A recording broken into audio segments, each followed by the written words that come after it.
नमस्कार दोस्तों, स्वागत है आप सभी के अपने इस यूट्यूब चैनल टीके कोचिंग सेंटर में। तो आप लोग कैसे हैं दोस्त? चलिए, मैं उम्मीद करता हूं कि आप अच्छे होंगे।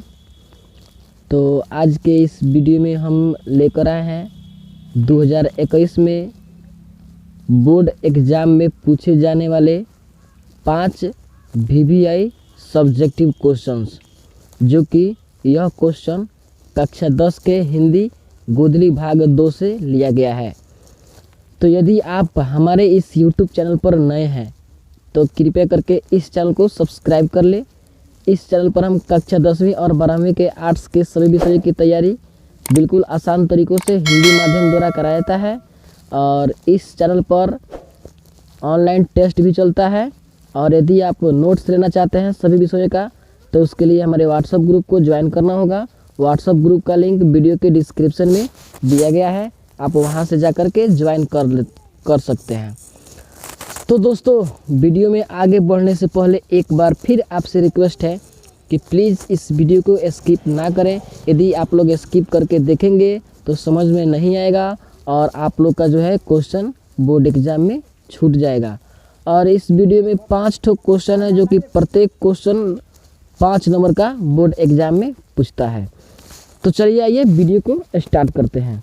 तो देखिए, क्वेश्चन नंबर एक का हम बात करेंगे कि गांधी जी बढ़िया शिक्षा किसे कहते हैं। गांधी जी बढ़िया शिक्षा किसे कहते हैं, इस क्वेश्चन का आंसर हमें आप लोग को यहाँ पे दिखाएंगे। आंसर जो है पहले से लिख करके तैयार कर लिए हैं, ताकि आप लोग को पढ़ने में भी कोई दिक्कत ना हो, और इस प्रकार आप लोग पढ़ के भी समझ सकते हैं।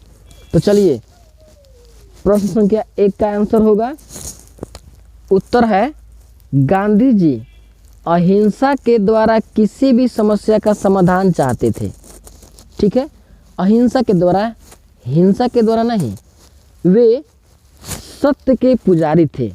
गांधी जी सत्य के न्याय पे चलते थे, सत्य के मार्ग पर चलते थे, असत्य के मार्ग के साथ नहीं चलते थे, यानी कि असत्य का साथ नहीं देते थे। और मानवता के रक्षक थे वो, यानी कि जितने भी मानव थे, मानवता जो होती है ना, मानव के अंदर जो मानवता होती है उसकी वो रक्षक थे। अच्छा, और आगे है, अहिंसा उनका मूल मंत्र था।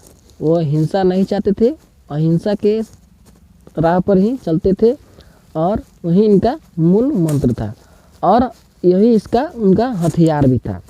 वह प्रतिरोपित किसी भी बात का प्रतिकार या प्रतिरोध अहिंसा के माध्यम से करना चाहते थे। ठीक है, इस प्रकार अहिंसा के द्वारा प्रतिरोध करना उनकी दृष्टि में सबसे बढ़िया शिक्षा थी। सत्य, प्रेम और अहिंसा तीनों आत्म के आभूषण हैं। प्रेम से घृणा को, सत्य से असत्य को, और कष्ट से अहिंसा पर आसानी से विजय प्राप्त की जा सकती है। इसीलिए गांधी जी, इसी शिक्षा को गांधी जी बढ़िया शिक्षा कहते थे। चलिए नेक्स्ट क्वेश्चन की ओर बढ़ते हैं, आप वीडियो के अंत तक जरूर बने रहेंगे। संख्या 2, कबीर रस खान ने माली और मालिन किसे कहा है और क्यों कहा है। जैसा कि दोस्तों आप सभी को मालूम होगा कि माली किसे कहते हैं और मालिन किसे कहते हैं। माली और मालिन ये जो है एक जो बगीचा के जो है रखवाल होते हैं। ठीक है, तो चलिए इसका आंसर इस प्रकार हम लिखे हैं, कवि ने माली और मालिन श्री कृष्ण और श्री राधा को कहा है, क्योंकि प्रेम रूपी वाटिका के यह दोनों माली और मालिन हैं। प्रेम रूपी वाटिका, माली वाटिका को सुंदर बनाकर रखते हैं, यानी कि कहने का मतलब है कि जो माली होते हैं, माली वह वाटिका को, यानी कि बगीचा को क्या करते हैं, सुंदर बनाए रखने के लिए अपने जीवन की अमूल्य निधि को समर्पित कर देता है। तन मन सर्वस्व अर्पण करने वाला वाटिका को ही अमर प्रेमिका का ममता है। कृष्ण अपनी वाटिका अर्थात राधा को सर्वस्व अर्पण कर देते हैं। ये रहा क्वेश्चन नंबर 2 का आंसर। चलिए अब हम तीसरा क्वेश्चन को देखते हैं। तीसरा क्वेश्चन क्या है, इसको आप लोग ध्यान में रखिएगा। ये जो निश्चित रूप से एग्जाम में क्वेश्चन पूछेगा। हम 5 नंबर का क्वेश्चन बताया है, जिसमें से 3 या 4 एग्जाम में जरूर आएगा। चलिए अब हम लोग चलते हैं प्रश्न संख्या 3 की ओर। तो देखिए प्रश्न संख्या 3 कुछ इस प्रकार है। प्रश्न संख्या 3, वृक्ष और कवि में क्या संवाद होता है। प्रश्न संख्या 3 है, वृक्ष और कवि में क्या संवाद होता है। देखिए उत्तर कुछ इस प्रकार है। वस्तुतः यहाँ कवि संवाद को कल्पनात्मक रूप देकर यथार्थ को प्रकट करना चाहते हैं। वृक्ष हमारे मित्र हैं, और वृक्ष थोड़ा सी आप हम विशेष रूप से चर्चा करेंगे कि वृक्ष हमारे मित्र कैसे हैं। तो देखिए हम लोग सब कुछ किस चीज़ से प्राप्त करते हैं, तो वृक्ष से। यहाँ तक कोई बात है कि हम लोग को अगर जीवित रहना है तो वृक्ष से हम लोग क्या करते हैं, ऑक्सीजन लेते हैं। मतलब समझिए कि हर प्रकार से जो है वृक्ष हम लोग का पालन पोषण करता है, इसीलिए हम लोग क्या वृक्ष जो है क्या है, हम लोग का मित्र है। और आगे बढ़ते हैं। घर के सामने खड़ा बूढ़ा वृक्ष कवि से पहले परिचय पूछता था। कवि अपने आप को दोस्त कहकर उसको उसके मन की व्यथा को कम कर देता था। वृक्ष भी उसको दोस्त समझकर उसको अपनी छाया देकर थकान दूर करता था। जैसे मान लीजिए कोई भी व्यक्ति कितना हो दूर से क्यों ना हो आया हो और वह थका हो, तो किसी वृक्ष के नीचे बैठकर क्या करता है, आराम करता है, रेस्ट करता है। तो इस प्रकार वृक्ष जो है क्या देता है, छाया देता है और उसकी छाया में हम लोग आराम करते हैं, रेस्ट करते हैं। ठीक है, तो चलिए यह था 3 नंबर क्वेश्चन, और अगला क्वेश्चन के ओर हम लोग बढ़ते हैं। आप वीडियो के अंत तक बने रहें। अब हम क्वेश्चन नंबर 4 को देखते हैं। कृष्ण को चोर क्यों कहा गया है, कवि का अभिप्राय स्पष्ट करें। तो इसका उत्तर हम इस प्रकार से दिए हैं। देखिए कृष्ण की मधुमती आँखें जो है वह बरबस सभी को अद्वितीय कर देती है।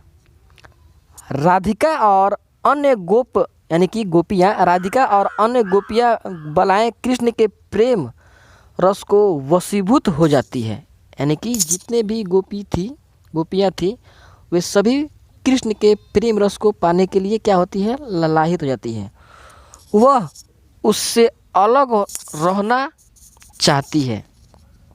तो देखिए वह जो गोपियाँ हैं वह कृष्ण से अलग रहना तो चाहती है, पर फिर भी वह उनसे अलग नहीं रह पाती है।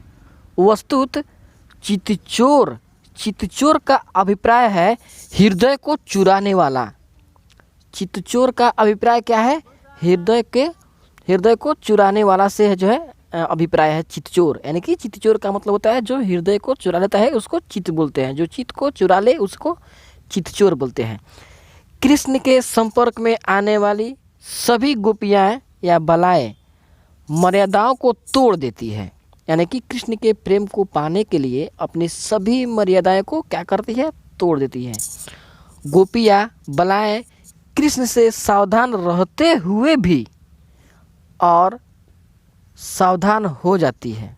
अपने मन की जिज्ञासा को प्रकट करने के लिए भी कुछ कहना चाहती है कृष्ण से। मैंने कहने का मतलब कि अपने मन की जो जिज्ञासा है उस बालाओं के अंदर, यानी कि गोपियों के अंदर जो मन की जिज्ञासा है उसको प्रकट करने के लिए कुछ भी कहना चाहती है। किससे, कृष्ण से। तो यह तो क्वेश्चन नंबर 4 था। अब चलिए हम लास्ट क्वेश्चन को देख लेते हैं, क्वेश्चन नंबर 5। ये क्वेश्चन बोर्ड एग्जाम में निश्चित रूप से ही पूछेगा, इसलिए आप लोग इसको ध्यान में रखिएगा और इसी प्रकार से अपना तैयारी कीजिएगा। चलिए अब हम लोग ध्यान देंगे क्वेश्चन नंबर 5 पर। भारत माता कहाँ निवास करती है? Question number 5। इसका उत्तर हम इस प्रकार लिखे हैं दोस्तों। कविता के प्रथम अनुच्छेद में भारत माता को ग्रामवासिनी मानते हुए तत्कालीन भारत का यथार्थ चित्रण किया गया है। इस कविता के आधार पर भारत माता गांव में निवास करती है। भारत माता का फसल रूपी श्यामल शरीर धूल धूसरित मैला सा आंचल है। गंगा यमुना का जो जल है ये इनके आंसू के स्वरूप है। ग्रामस्व छवि को दर्शाती हुई भारत माता की प्रतिमा उदासीन है।